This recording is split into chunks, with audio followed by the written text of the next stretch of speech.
అంగట్లో అన్నీ ఉన్నా అల్లుడి నోట్లో శని అన్న చందంగా మారింది ఇరాన్ పరిస్థితి. ప్రపంచంలోనే సహజ వాయువులు అత్యధికంగా ఉన్న రెండో దేశం ఇరాన్. చమురు నిక్షేపాలు ఎక్కువగా ఉన్న నాలుగో దేశం కూడా అదే. కానీ ఇప్పుడు ఆ దేశాన్ని విద్యుత్ సంక్షోభం వణికిస్తోంది. అసలే శీతాకాలం సమీపించడంతో తెహ్రాన్లో 0 డిగ్రీల ఉష్ణోగ్రతలు నమోదవుతున్నాయి. చలికాలంలో కరెంటు కోతలతో ప్రజలు విలవిల్లాడుతున్నారు. విద్యుత్ను ఆదా చేసేందుకు ఇరాన్ గత్యంతరం లేక కాలేజీలు, ఆఫీసులు, బ్యాంకులను మూసేసింది. అసలు చమురు కంట్రీలో కరెంట్ కష్టాలు ఎందుకు వచ్చాయి? పాలకులు ఎందుకు చర్యలు తీసుకోలేకపోతున్నారు? కరెంట్ కోతలతో ఇరాన్ పాలకులు బలహీనంగా మారారా? ప్రజల్లో తిరుగుబాటుకు ఇదే సరైన సమయమా? Watch this story. చమురు దేశంలో కరెంట్ కష్టాలేంటి? ఇరాన్ బలాన్ని బలహీనంగా మార్చిందెవరు? ఇరాన్లో ఖమేనీ తపనానికి నాంది పడిందా? పశ్చిమాసియాలో అత్యంత కీలకమైన ముస్లిం దేశం ఇరాన్. ఈ దేశంలో 83,647 కోట్ల బ్యారెళ్ల చమురు, 34 లక్షల కోట్ల సహజ వాయువు నిక్షేపాలున్నాయి. ప్రపంచంలోనే అత్యధికంగా హైడ్రోకార్బన్ నిల్వలున్న ఏకైక దేశం ఇరానే. ఈ దేశం నిత్యం 17 లక్షల బ్యారెళ్ల చమురును ఉత్పత్తి చేస్తోంది. అత్యధికంగా చమురును ఎగుమతి చేసే దేశాల్లో ఒకటైన ఇరాన్ ఇప్పుడు అష్టకష్టాలు పడుతుంది. ఇరాన్ మిత్ర దేశాలు పడిపోతున్నాయి. ఆ దేశం మద్దతు ఇచ్చే సాయుధ మూకలు బలహీనపడ్డాయి. ఇరానియన్లు ఆహారం కోసం అలమటిస్తున్నారు. సింపుల్గా చెప్పాలంటే ఆ దేశంలో ప్రజలు పడరాని కష్టాలు ఎదుర్కొంటున్నారు. ఈ పరిణామాలే ఇరానియన్ పాలకులకు ప్రమాద ఘంటికలను మోగిస్తున్నాయి. ఇంకో రకంగా చెప్పాలంటే ఇరానియన్ పాలకులు అత్యంత బలహీనంగా మారిపోయారు. ఇప్పుడు ఇరాన్ ఎదుర్కొంటున్న కొత్త సమస్య ఏంటో చూద్దాం. చమురు నిక్షేపాలు అధికంగా ఉన్న పశ్చిమాసియా దేశం ఇప్పుడు విద్యుత్ కష్టాలను ఎదుర్కొంటుంది. లక్షల మంది ఇరానియన్ ప్రజలు అంధకారంలో చిక్కుకున్నారు. శీతాకాలం సమీపించిన ఈ సమయంలో ఇలాంటి కష్టం రావడం అక్కడి ప్రజలను వణికిస్తుంది. ప్రస్తుతం తెహ్రాన్లో ఉష్ణోగ్రతలు 0 డిగ్రీలకు పడిపోయాయి. ఇలాంటి సమయంలో విద్యుత్ లేకపోతే ప్రజల పరిస్థితి ఎలా ఉంటుందో ఊహించుకోండి. దీంతో గత్యంతరం లేక స్కూళ్లు, ప్రభుత్వ కార్యాలయాలు, బ్యాంకులను తెహ్రాన్ మూసేసింది. ఇరాన్ వ్యాప్తంగా 13 విద్యుత్ స్టేషన్లు మూతపడ్డాయి. ఎందుకు వాటిని మూసేశారంటే విద్యుత్ను ఆదా చేయడానికి. విద్యుత్ కోతలపై ప్రజలు ఆగ్రహం వ్యక్తం చేస్తున్నారు. ఈ నెల 16న ప్రజలు తెహ్రాన్లోని రోడ్లపైకొచ్చారు. ప్రధాన హైవేను నిర్బంధించారు. రోడ్లపై టైర్లను తగలబెట్టారు. ఇరాన్లో విద్యుత్ కోతలు అనేది వినడానికి కాస్త వింతగా ఉండొచ్చు. ఎందుకంటే ప్రపంచంలోనే సహజ వాయువులు అత్యధికంగా ఉన్న రెండో దేశం ఇరాన్. చమురు నిక్షేపాలు ఎక్కువగా ఉన్న నాలుగో దేశం కూడా ఇరానే. ఇలాంటి దేశంలో విద్యుత్ కష్టాలు ఎందుకొచ్చాయి? కారణం, విద్యుత్ రంగాన్ని ఇరాన్ అభివృద్ధి చేయలేదు. భారీగా చమురు నిక్షేపాలున్నంత మాత్రాన సరిపోదు. ఆ నిక్షేపాలను తోడుకొని శుద్ధి చేయాలి. ఆ తర్వాత విద్యుత్ సంస్థలకు సరఫరా చేయాలి. ఈ ప్రక్రియలోనే ఇరాన్ కష్టాలను ఎదుర్కొంటుంది. దశాబ్దాలుగా ఇరాన్ విద్యుత్ రంగాన్ని అవినీతి చీడ పట్టి పీడిస్తుంది. దీనికి తోడు పశ్చిమ దేశాల ఆంక్షల కారణంగా విద్యుత్ రంగాన్ని తెహ్రాన్ ఆధునీకరించలేకపోయింది. ఫలితంగా ఇప్పుడు ఇరాన్లో విద్యుత్ సంక్షోభం మొదలైంది. విద్యుత్ సంక్షోభం ఇరాన్ ఆర్థిక వ్యవస్థపై డోమినో ప్రభావాన్ని చూపుతుంది. డోమినో ప్రభావం అంటే ఒక సంక్షోభం మొదలైతే దాని ప్రభావం అన్ని రంగాలపై చూపడాన్ని డోమినో ప్రభావం అంటారు. పరిశ్రమలు పనిచేయాలంటే విద్యుత్ అవసరం. వస్తువులను రవాణా చేయాలంటే వాహనాలకు చమురు అవసరం. సో విద్యుత్ కోతలతో ఇరాన్ ఆర్థిక వ్యవస్థపై ప్రభావం పడుతుంది. ఇదే ఇరాన్ పాలకుల పాలిట అత్యంత దారుణమైన పరిణామం. ఎందుకంటే ఇప్పటికే ఇరాన్ ఆర్థిక వ్యవస్థ కష్టనష్టాలను ఎదుర్కొంటుంది. ఇరాన్ కరెన్సీ రియల్ విలువ 2 నెలల్లో 10% పడిపోయింది. ఇరాన్ కరెన్సీ ఎక్స్చేంజ్ రేట్ ఎంతో తెలుసా? ఒక అమెరికన్ డాలర్కు 7,77,000 రియాలు సమానం. డాలర్తో పోల్చుకుంటే భారత కరెన్సీ విలువ ప్రస్తుతం 84 రూపాయలు.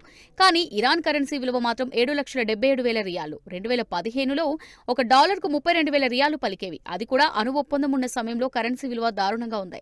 ద్రవ్యోల్బణం మరింత దారుణంగా మారింది. 2023లో ద్రవ్యోల్బణం రేటు 50%కి చేరుకుంది.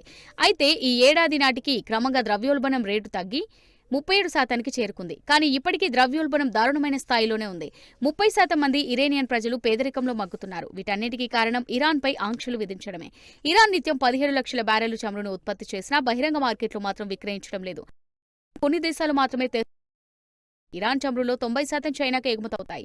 ఒకవేళ ఇరాన్పై ఉన్న ఆంక్షలను ఎత్తేస్తే మరిన్ని దేశాలకు చమురును తెహ్రాన్ అమ్ముకునే అవకాశం ఉంది. దీంతో వారి ఖజానాకు పెద్ద ఎత్తున నిధులొస్తాయి. కానీ ఇక్కడే ఓ సమస్య ఉంది. పశ్చిమ దేశాలు ఆంక్షలను ఎత్తేయాలంటే ఇరాన్ తప్పనిసరి తమ అణు కార్యక్రమాలను నిలిపేయాల్సి ఉంటుంది. వాస్తవానికి అణుబాంబు తయారీని నిలిపేసేందుకు ఇరాన్ అంగీకరించింది. దీనికి సంబంధించిన డీల్ 2015లో కుదిరింది. అయితే అమెరికా అధ్యక్షుడిగా డొనాల్డ్ ట్రంప్ వచ్చాడు. దీంతో 2015లో ఇరాన్తో కుదుర్చుకున్న అణు ఒప్పందాన్ని రద్దు చేశారు. ఆ తర్వాత ఇరాన్పై మరిన్ని ఆంక్షలు విధించాడు. ఇప్పుడు మళ్లీ ట్రంప్ అధికారంలోకి వచ్చాడు. అయితే గతంలో ఎక్కడైతే ఇరాన్ను వదిలేశాడో అక్కడి నుంచే ట్రంప్ మళ్లీ మొదలుపెట్టే అవకాశం ఉంది. అయితే అణువాశయాలను వదులుకునేందుకు ఇరాన్ బహుశా అంగీకరించే అవకాశం ఉంది. జో బైడెన్ కూడా ఇదే కోరుకుంటున్నారు. 2024 సంవత్సరం ఇరాన్కు దారుణమైనదిగా అమెరికా విదేశాంగ మంత్రి యాంటోనీ బ్లింకన్ చెప్పాడు.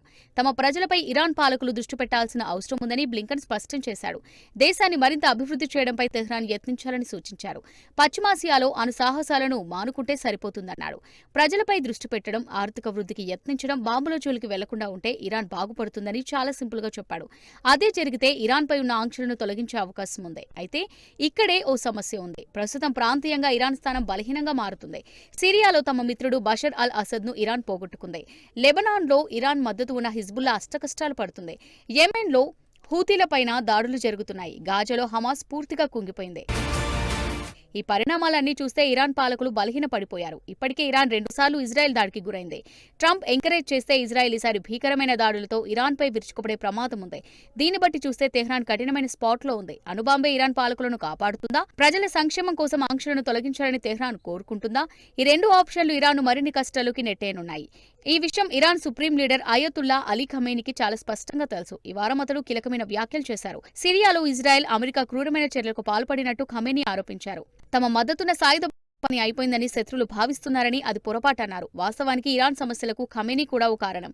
ఇప్పుడు అతడి వయసు 85 ఏళ్లు. అతడి ఆరోగ్యంపై రూమర్లు పెరిగిపోతున్నాయి. గత నెలలో అతడు కోమాలో ఉన్నట్టు కొన్ని నివేదికలు వెల్లడించాయి. దీంతో అతడి వారసుడి ఎంపికపై పలు సందేహాలు ఇరాన్లో వ్యక్తమవుతున్నాయి. అతడి తర్వాత సుప్రీం లీడర్ బాధ్యతలు ఎవరు చేపడతారు? ఇప్పటివరకు ఖమేనీ ఎవరిని తన వారసుడిగా ఎంపిక చేసుకోలేదు. అయితే అతడి కుమారుడి పేరు ఇప్పుడు తెగ చక్కర్లు కొడుతుంది. అయితే ఖమేనీ కుమారుడిని ఇరాన్ ప్రజలు అంగీకరిస్తారా? ఎందుకంటే ఇప్పుడు 1980లో కాలం ఏమాత్రం కాదు. కాలంలో మార్పు వచ్చింది. దీనికి సంబంధించిన పరిణామాలను ఇరాన్లో 2022లోనే చూశాము. అప్పట్లో ఇరాన్ మొరాలిటీ పోలీసులు 22 ఏళ్ల యువతిని అరెస్ట్ చేశారు. ఆ యువతి పేరు మహ్షా హమీనే. ఆమె చేసిన తప్పేంటి? హిజాబ్ సరిగా ధరించలేదనే కారణంతో అరెస్ట్ చేశారు. పోలీసుల నిర్బంధంలోనే ఆమె చనిపోయింది. దీంతో దేశవ్యాప్తంగా ఆందోళనలు వెల్లువెత్తాయి.